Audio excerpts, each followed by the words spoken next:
Dear students, today we discuss important questions of chapter 15 and 16. Chapter 15 और 16 दोनों ही chapter जो है फॉर्मूला बेस्ड चैप्टर है और उन दोनों का जो वेटेज है वो है 10 मार्क्स का 2 + 2 + 3 + 3. इट मीन्स इन दोनों चैप्टर में से 2 क्वेश्चन तो 2 मार्क्स के हैं और 2 क्वेश्चन 3 मार्क्स के हैं. जनरली देखा गया है कि 15 चैप्टर में से दोनों 2 मार्क्स के क्वेश्चन आते हैं और 16 चैप्टर में से दोनों क्वेश्चन जो है 3 मार्क्स के. लेकिन 2018 में ऐसा भी हुआ कि इस ये क्वेश्चन 2 मार्क्स का 15 चैप्टर में से और 3 मार्क्स का 15 चैप्टर में से और एक 2 मार्क्स का 16 में से और एक 3 मार्क्स का 16 में से. जैसे भी हो, लेकिन ये जो चैप्टर है वो 10 मार्क्स के हैं. इसका मतलब 2 क्वेश्चन पक्का जो है 2 मार्क्स के होंगे और 2 3 मार्क्स के होंगे.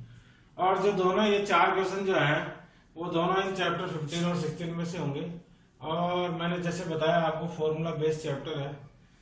सबसे बेस्ट मेथड है कि इन चैप्टर को जब भी पढ़ें आप तो एग्जाम्पल तो एटलीस्ट पूरे सॉल्व करें, क्योंकि ज्यादातर चांसेस है इस बार जो भी क्वेश्चन आएगा वो एग्जाम्पल में से ही आ सकता है. यहाँ पे मैंने कुछ इंपॉर्टेंट क्वेश्चन लिखे हैं, चैप्टर 15 के हैं, जिनमें एग्जाम्पल 3 है बिफोर 15.1 एक्सरसाइज और उसके बाद 15.1 का है क्वेश्चन 2, 6, 7, 8. एग्जाम्पल 4 है उसके बाद और एक्सरसाइज 15.2 के हैं क्वेश्चन 4, 5, 8, 9.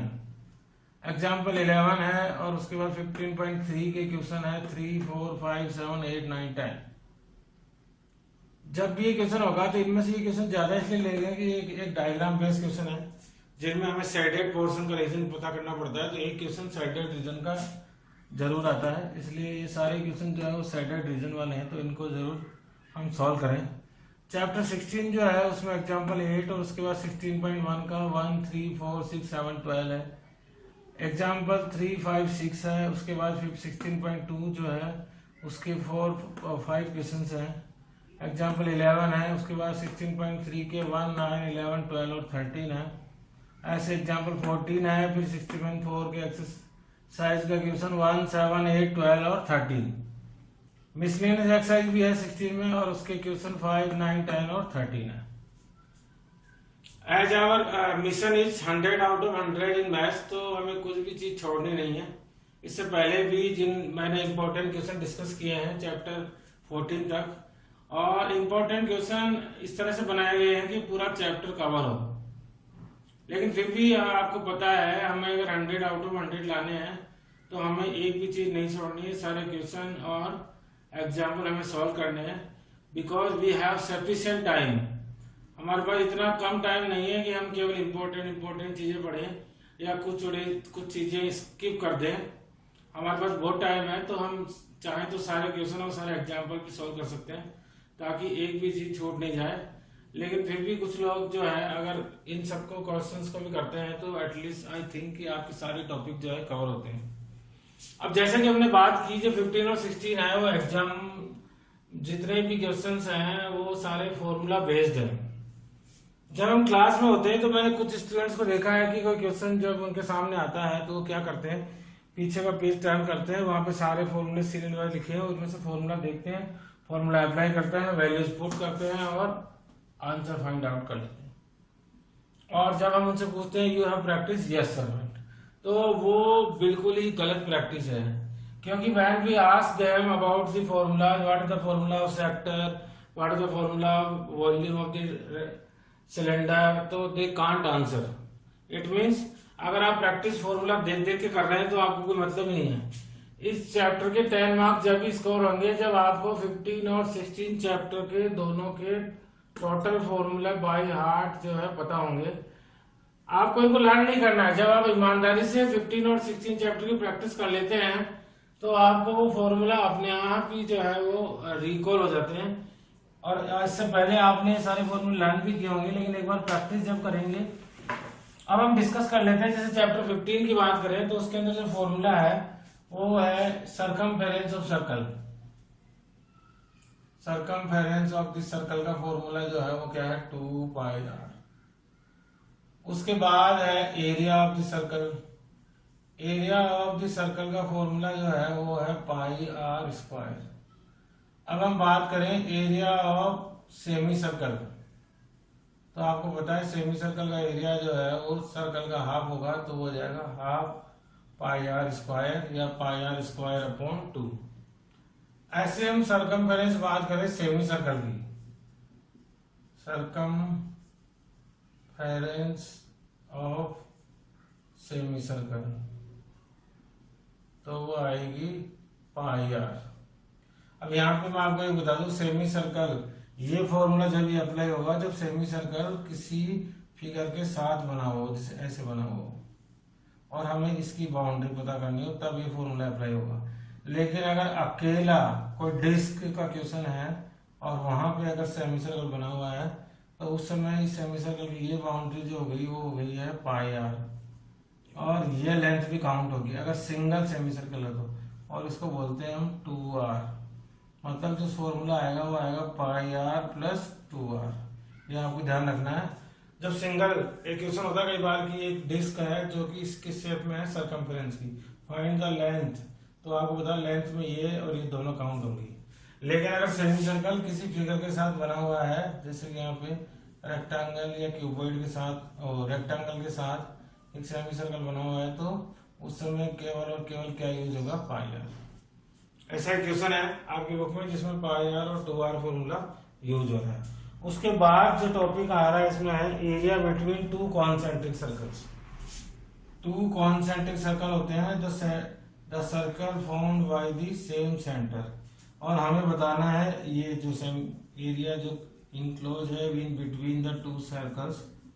तो आप ये देखिए, ये जो है ये हो गई बड़ी वाली आर, मतलब कैपिटल आर, और यहाँ से यहाँ तक अंदर तो हो गई स्मॉल आर। तो आपको पता है इसका एरिया कैसे आएगा, बाहर वाले सर्कल में से अंदर वाले सर्कल का एरिया माइनस कर देंगे, तो बाहर वाले सर्कल का एरिया होगा according to the capital R square pi R square, और उसमें से माइनस कर देंगे अंदर वाले सर्कल का एरिया स्मॉल आर स्क्वायर, और आप देखिए पाई इन दोनों में कॉमन आ गया, तो क्या बचा R square minus R square. तो ये जो फॉर्मूला है वो area of two concentric circle का है। जब हमें फाइंड करना हो area of two concentric circle, ये फॉर्मूलेज वो है जो जनरल फॉर्मूलेज है जो हमारा 15 चैप्टर है circumference of the circle and area. तो इनसे रिलेटेड कोई क्वेश्चन आता है 2 मार्क्स में, जैसे रेडियस दी हुई है और सरकमफेरेंस पूछा जाए, या सरकमफेरेंस से दिया हुआ है और रेडियस पूछा जाए, रेडियस दी हुई सरकमफेरेंस दी हुई है और एरिया पूछा जाए, तो पहले रेडियस फाइंड आउट होगी फिर एरिया फाइंड आउट होगा। तो इन सब में ये सारे फॉर्मूले यूज होंगे, और इस तरह का जो जनरल क्वेश्चन है वो केवल और केवल कितने मार्क्स का हो सकता है, 2 मार्क्स का। उसके बाद हम बात करें इस चैप्टर में जो नेक्स्ट टॉपिक वो है area of sector and segment. मैं आपको एक्सप्लेन कर दूं, किसी भी सर्कल में जो सेक्टर फॉर्म होता है वो होता है एरिया बिटवीन टू रेडियस, हम इसकी बात कर रहे हैं, इसको बोलते हैं हम सेक्टर। और अगर हम बात करें तो ये भी जो बच गया वो भी सेक्टर है, अगर इसको और क्लासिफाइड करें तो ये हो गया माइनर सेक्टर और ये हो गया इसका मेजर सेक्टर। अब आपको बता सेक्टर जितना भी सर्कल है उसका जो पूरा जो फॉर्मूला है वो बना हुआ है सेंटर एंगल से। हमें पता है पूरे सेंटर पे जो एंगल होता है वो कितने डिग्री का होता है, 360 डिग्री का। तो हमें यहाँ पे सेंटर एंगल दिया होगा कि जिस सेक्टर का हमें पता करना है थीटा, वहां का जो एंगल है, एंगल मतलब थीटा, वो कितना डिग्री का है। तो उसके अकॉर्डिंग जब हम फॉर्मूला बात करते हैं तो एरिया ऑफ माइनर सेक्टर होता है theta by 360 pi R square. Suppose करो हमें ऐसे सेक्टर का एरिया पता करना है जिसका थीटा कितने डिग्री है, थीटा सपोज करो दिया हुआ है 60 डिग्री और उस सर्कल की रेडियस दी हुई है 7 सेंटीमीटर। तो बहुत इजी है, 60/360 इंटू पाई की वैल्यू पता ही है 22.7 इंटू 7 इंटू 7 आर स्क्वायर की वैल्यू, और वैल्यू आपस में क्रॉस आउट करके जो है आप इजीली फाइंड आउट कर सकते हैं। अब यहाँ से एक चीज और मैं आपको बता दूं कि ये चैप्टर पूरा फॉर्मूला अप्लाई करने के साथ साथ कैलकुलेशन का भी है। अगर आपकी कैलकुलेशन मिस्टेक हुई तो भी आपके मार्क्स जो है वो कट सकते हैं। इसलिए इन चैप्टर्स की बहुत ज्यादा जरूरत है प्रैक्टिस करने की, क्योंकि आगे अब मैंने देखा है जो 15 और 16 दोनों ही चैप्टर हैं उनमें बहुत सारी कैलकुलेशन ऐसी है जिनमें वैल्यूज जो है एक दूसरे से क्रॉस आउट नहीं होती हैं, तो हमें बहुत सारे वैल्यूज को मल्टीप्लाई और डिवाइड भी करना पड़ता है। तो ये जब मल्टीप्लाई और डिवाइड आपकी जब स्ट्रॉन्ग होंगे जब आप इन सब की कैलकुलेशन करेंगे, फॉर्मूले में पुट करने के बाद मल्टीप्लाई और डिवाइड करेंगे तो आपकी कैलकुलेशन भी स्ट्रांग होगी। तो ऐसे बड़े आराम से ये फॉर्मूला अप्लाई करके हम एरिया ऑफ माइनर सेक्टर निकाल सकते हैं और इसी फॉर्मूले से एरिया ऑफ मेजर सेक्टर निकाल सकते हैं। कई बार ये होता है कि थीटा तो दिया होता है माइनर सेक्टर का और हमें एरिया पता करना पड़ता है मेजर सेक्टर का। तो आपको पता है टोटल थीटा जो है वो इस सेंटर पे कितने डिग्री का होता है, 360 का, और हमें मेजर सेक्टर का बताना है। तो मेजर में अभी जैसे हम बात करें कि यहाँ पे थीटा था 60 डिग्री, तो 360 माइनस 60 कितना हो गया, 300 डिग्री। तो हम मेजर सेक्टर का थीटा जो है वो लेके 300 upon 360 into pi R square से भी सॉल्व करें तो हमारा एरिया आ जाएगा, वो आ जाएगा मेजर सेक्टर का। इसलिए मेजर सेक्टर का जो फॉर्मूला है, तो फॉर्मूला बेस ही है, आपको फॉर्मूला पता होगा तो बाकी सारी चीजें बहुत आराम से क्वेश्चन में दी होती हैं, खाली वैल्यूज पुट करनी है और आंसर फाइंड आउट करना है। तो आपको फॉर्मूला लर्न होना चाहिए और आपकी कैलकुलेशन स्ट्रांग होनी चाहिए। उसके बाद हम बात करते हैं area of the segment. Segment जो है वो फॉर्म होता है जब सर्कल में क्या ड्रॉ है, कॉर्ड। कॉर्ड ड्रॉ करने पर सेंटर तो होगा ही सेक्टर का, इसका हमें एरिया पता करना है, ये है सेगमेंट। और इसको हम और क्लासिफाई तो करें तो ये हो गया माइनर सेगमेंट, और ये जो पोर्शन है वो हो गया है मेजर सेगमेंट। अब हम बात करें माइनर सेगमेंट का एरिया कैसे पता करेंगे। माइनर सेगमेंट का एरिया पता करने के लिए when I join the radius, तो you see that it is convert into sector. ये जो कंप्लीट पोर्शन है ये क्या बन गया, एक सेक्टर बन गया। लेकिन हमें केवल इसी पोर्शन का एरिया चाहिए, तो हम इसमें से इसको माइनस कर देंगे और ये जो है ये क्या है, एक ट्राइंगल। इट मींस इसका फॉर्मूला यहीं से फाइंड आउट होगा। माइनर सेगमेंट का जो एरिया है वो हुआ एक तरह से एरिया ऑफ सेक्टर। जब हम पूरे को काउंट करें तो ये क्या बन गया, एक सेक्टर, और सेक्टर में से मुझे ये वाला एरिया नहीं चाहिए तो ये माइनस कर दें, और ये क्या है, area of triangle. Area of sector अभी हमने पढ़ाई theta upon 360 pi R square, और एरिया ऑफ ट्राइंगल होता है half into base into height. लेकिन ये जो half into base into height है वो फॉर्मूला है राइट ट्राइंगल ट्राइंगल का। इसका मतलब ये फॉर्मूला जब भी अप्लाई हो सकता है यहाँ पे जब थीटा कितने डिग्री का हो, 90 डिग्री का, क्योंकि इस केस में यहाँ पे जो ट्राइंगल बनेगा वो कौन सा होगा, राइट ट्राइंगल। इसलिए जब भी सेगमेंट का क्वेश्चन हो तो यहाँ पे एरिया ऑफ ट्राइंगल हमेशा आएगा half R square sine theta. It means theta जो भी हो, जैसे सपोज करो थीटा हो यहाँ पे 60 डिग्री, तो आपको जब भी यहाँ पे साइन लिखना पड़ेगा तो यहाँ पे लिखना पड़ेगा हाफ आर स्क्वायर साइन 60, और साइन 60 की वैल्यू यहाँ पे पुट करनी पड़ेगी, और साइन 60 की वैल्यू आपको बताइए कितनी होती है, √3/2। इसीलिए हमने बोला था उस टाइम जब हम डिस्कस कर रहे थे चैप्टर 6 और 7 कि ये जो टेबल है जिनमें हम 30, 40, 60, 90 की वैल्यूज पता करते हैं, 0, 1/2, 1/√2, √3/2 और 1 से, तो वो जो सारी वैल्यूज है वो टेबल आपको 6 चैप्टर, 7 चैप्टर और उसके अलावा इस 15 चैप्टर में भी हेल्प करती है, और उसके अलावा कौन से चैप्टर में, 8 चैप्टर में भी हेल्प करती है। इसलिए वो टेबल भी इतनी इंपॉर्टेंट है। आपने देखा इसीलिए हर चैप्टर एक दूसरे से रिलेटेड होता है, इसलिए किसी भी चैप्टर की हमारे अगर प्रैक्टिस कम हो तो हमें कहीं न कहीं जो है उसका नुकसान हो सकता है। तो आप बड़े आराम से इस फॉर्मूले से जो है एरिया ऑफ सेगमेंट पता कर सकते हैं। केवल यही फॉर्मूले हैं जो इस चैप्टर में है, उसके अलावा इसमें लास्ट टॉपिक है इसी चैप्टर में है, वो है एरिया ऑफ शेडेड रीजन। ये पोर्शन बहुत ही इजी है। यहाँ पे क्या होगा, कोई भी एक रेक्टेंगल या स्क्वायर बना होगा और उसके दोनों तरफ सपोज करो ये दो बने हुए सेमी सर्कल, और हमें बताना है इसका एरिया, ये जो शेडेड रीजन है। तो आपको पता लग गया होगा ये पूरा क्या है, एक स्क्वायर, और इनमें से ये दो क्या है, सेमी सर्कल। तो इसका शेडेड रीजन का कैसा आएगा, एरिया ऑफ शेडेड रीजन। बहुत इजी क्वेश्चन होते हैं शेडेड रीजन के, और अगर ये क्वेश्चन आता है तो आपको पता है 3 मार्क्स में से बनेगा। और तो कैसे आएगा, area of square minus area of 2 semi circle. Area of square होता है side square minus area of 2 semi circle equal to becomes 1 circle, तो हो गया पाई आर स्क्वायर। इसकी जो भी साइड होगी वो इस सेमी सर्कल की क्या बन जाएगी, डायमीटर, और जिसको हाफ करेंगे तो हम इसको यूज कर सकते हैं किसमें, रेडियस में। तो इस तरह के क्वेश्चंस हैं जो एरिया ऑफ शेडेड रीजन में है, जिनको आराम से हम फॉर्मूला अप्लाई करके और आराम से पता कर सकते हैं। बहुत ही इजी चैप्टर है। अगर 2 मार्क्स के क्वेश्चन भी आते हैं तो आप 4 मार्क्स जो है बड़े आराम से इजीली जो है इसमें स्कोर कर सकते हैं। अब हम बात करते हैं चैप्टर 16 की, और चैप्टर 16 जो है वो अभी फॉर्मूला बेस्ड है, और उसमें फॉर्मूले जो हैं वो है क्यूब, क्यूबॉइड, और वो सिलेंडर, कॉन और स्फीयर और hemisphere.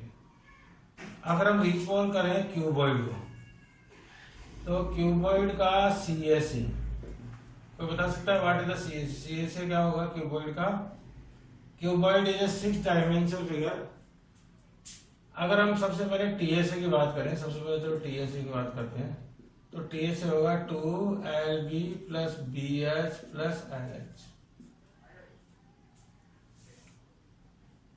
2 times LB, 2 times BH और 2 टाइम्स LH था, और उसमें से 2 कॉमन आ गया, तो फाइनल फॉर्मूला बन गया था 2LB plus BH plus H। अब हम बात करते हैं CSA की, तो CSA में हम टॉप और बॉटम को छोड़ देते हैं, तो उसके बाद CSA जो आता है वो आता है CSA या LSA जो आता है वो 2H और L प्लस 2H आ गया, तो आ गया L प्लस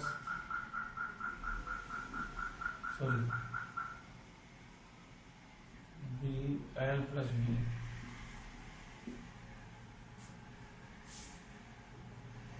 ये जो इसमें काउंट नहीं होगा, ये BH और LH काउंट होंगे, तो इसमें H और कॉमन आ गया, तो L प्लस B जो है यहाँ पे लिख दिया, जो हो गया इसका CSA।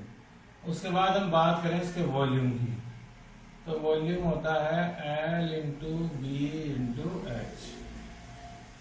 उसके बाद आता है क्यूब, और क्यूब का फॉर्मूला तो बहुत इजी है, इसका जो TSA होगा वो होगा 6A स्क्वायर, क्योंकि इसके तो तीनों डायमेंशन है, लेंथ, ब्रेथ और हाइट तीनों इक्वल होती है, तो 6 टाइम्स A स्क्वायर हो जाएगा।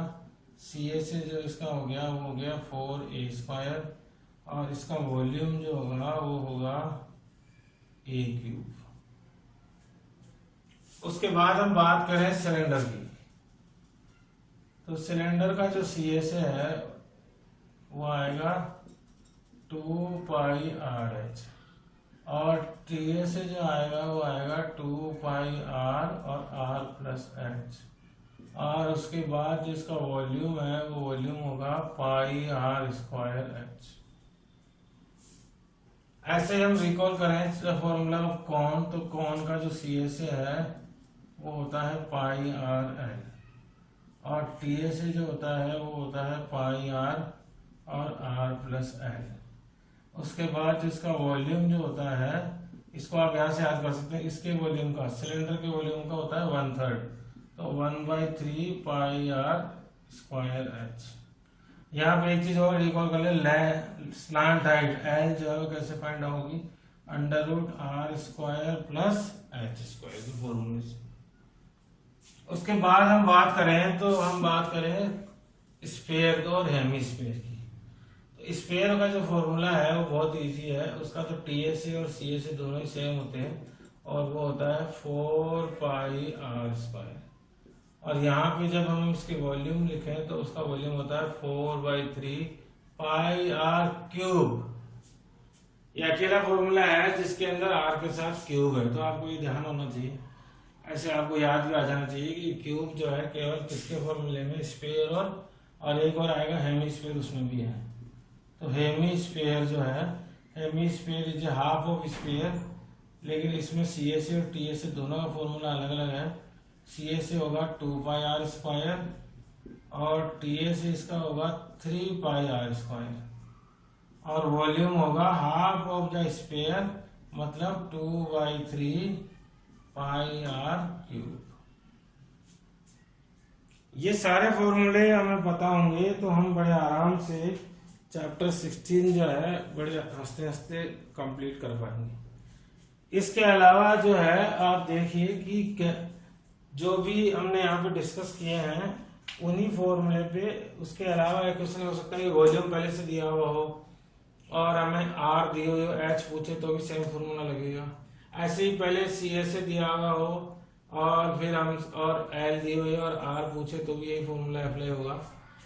डायरेक्ट फॉर्मूला वहां अप्लाई होगा जहाँ पे आर और एच दी होगी, वॉल्यूम पूछे, वॉल्यूम दी होगी तो इनमें आर और एच दी होगी। कुछ क्वेश्चन ऐसे हैं जिनमें आर और एच और एल जो है रेशियो में दी हुई है, तो वहां पे रेशियो में आपको पता है किसी क्वेश्चन को हम सॉल्व कर लेते हैं एक्स अज्यूम करके।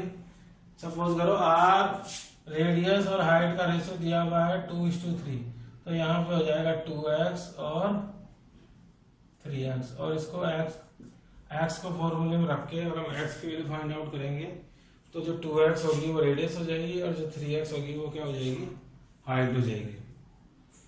इसके अलावा अगर आप देखें तो मैंने यहाँ पे 16 चैप्टर में जो भी एक्सरसाइज क्वेश्चन लिखे हैं उसमें क्वेश्चन नंबर 1 जो है मैंने जरूर लिखा है, क्योंकि क्वेश्चन नंबर मैंने देखा है 1, सारी एक्सरसाइज का क्वेश्चन नंबर 1 ऐसा है जिसमें सी ए से, टी ए से और वॉल्यूम तीनों चीजें पूछी है, ताकि आप जब भी क्वेश्चन नंबर 1 की प्रैक्टिस करें तो आपकी जो है तीनों फॉर्मूले आपको तुरंत रिकॉल हो जाए, ताकि आप इसको आराम से सॉल्व कर पाए। और अगर फॉर्मूले अगर आपको ये अच्छी तरह से रिकॉल है और सब कुछ आपको आता है तो खाली और खाली फॉर्मूले में पाई की, r² की, एच की वैल्यू पता करनी है। एक चीज और ध्यान रखनी है, अगर पाई की वैल्यू नहीं गिवन है क्वेश्चन में तो आपको हमेशा यूज करनी है 22/7। इसे ध्यान रखें, क्वेश्चन को लास्ट तक पढ़ें। कई बार क्वेश्चन के लास्ट में ब्रैकेट में दी होती है पाई = 3.14, तब हमें उस क्वेश्चन में 3.14 ही यूज करना है, वरना उस क्वेश्चन के मार्क्स हमें नहीं मिलेंगे। आपने वैल्यू 22/7 करके सॉल्व तो कर दिया है, आपने सही भी सॉल्व किया है, लेकिन क्वेश्चन में अगर ऑलरेडी वैल्यू दी हुई है पाई की तो आपको उसी को यूज करना है और सॉल्व करना है। मेरी बातों से आप समझ गए होंगे कि हमें इन दोनों चैप्टर्स को पढ़ने के लिए सबसे पहले जरूरी और कंपलसरी क्या है, मैं बार बार इसलिए बोल रहा हूँ इसको, क्योंकि मैंने देखा है कि फॉर्मूले लर्न नहीं होते हैं या फिर फॉर्मूले पता नहीं होते हैं और हम पीछे का पेज टर्न कर करके और फॉर्मूले देख देख के सारी प्रैक्टिस कर लेते हैं। और एग्जाम में जब क्वेश्चन आता है सिलेंडर का तो हम फॉर्मूला लिखते हैं कौन का क्वेश्चन आता है उसमें हेमिस्फीयर का, हेमिस्फीयर के क्वेश्चन में स्फीयर का, और सब कुछ गड़बड़ होने के बाद पूरे 10 नंबर का लॉस हो सकता है विदाउट फॉर्मूले। दूसरा, इस चैप्टर को पढ़ने का सबसे अच्छा तरीका है कि आप इसको ग्रुप में पढ़ें, अपने साथ जो भी साथी हो या फ्रेंड हो जो क्लास 10th में हो, दोनों आमने सामने बैठ के एक दूसरे से फॉर्मूले डिस्कस करें या फिर क्वेश्चन डिस्कस करें एक दूसरे से। कि देखिए चलो एक दूसरे से पूछें कि कोई बुक ओपन कर ली और एक दूसरे को पूछ लिया, चलो बताओ 16.1 जो है एक ने पूछा, बताओ थर्ड क्वेश्चन है उसके अंदर कौन सा फॉर्मूला अप्लाई होगा। फिर दूसरा किसी से पूछे कि 16.2 के 5th क्वेश्चन में कौन सा फॉर्मूला यूज होगा। तो जब हम एक दूसरे को पूछते हैं, ग्रुप स्टडी का मतलब ये चैप्टर ग्रुप स्टडी से अच्छे सॉल्व होते हैं, इसलिए मैंने बताया। जनरली मैंने देखा कुछ लोगों को कि कुछ बच्चे आपस में एक दूसरे से, चल मैं तेरे से फॉर्मूले सुनता हूँ, फिर दूसरा उसको सुनाता है, फिर वो उससे सुनता है, तो एक दूसरे को फॉर्मूले प्लान होते हैं और उसके बाद डायरेक्टली क्वेश्चन में भी हम पूछ लें कि बताओ कौन सा, तो हमें फॉर्मूला जो है अपने आप ही लर्न हो जाता है और इतना डिफिकल्ट भी नहीं है। ये फॉर्मूले हमने बहुत पहले भी यूज किए हैं, 9th क्लास से 8th क्लास से हम इन फॉर्मूलेस को पढ़ रहे हैं, तो आपको ऐसा कोई प्रॉब्लम भी नहीं कि कोई फॉर्मूला लर्न नहीं हो। तो बेस्ट ऑफ लक, इन दोनों चैप्टर्स की तैयारी करें अच्छी तरह से और 10 मार्क्स स्कोर करें, क्योंकि हमारा जो मेन मोटो है वो है हमारा 100 आउट ऑफ 100 इन मैथ्स, और वो जब भी सक्सेस होगा जब हम सब कुछ तैयारी हमारी मैथ्स की बहुत अच्छी तरह से करेंगे। Best of luck, thank you, goodbye. And आपको पता ही है ये सारे वीडियो, ये जो वीडियो अभी अभी हमने बनाया है वो सारा अपलोड होगा हमारे यूट्यूब चैनल सेटी क्लासेज पे, तो वहाँ जाके इसको देखें और लाइक और सब्सक्राइब करें। Thank you.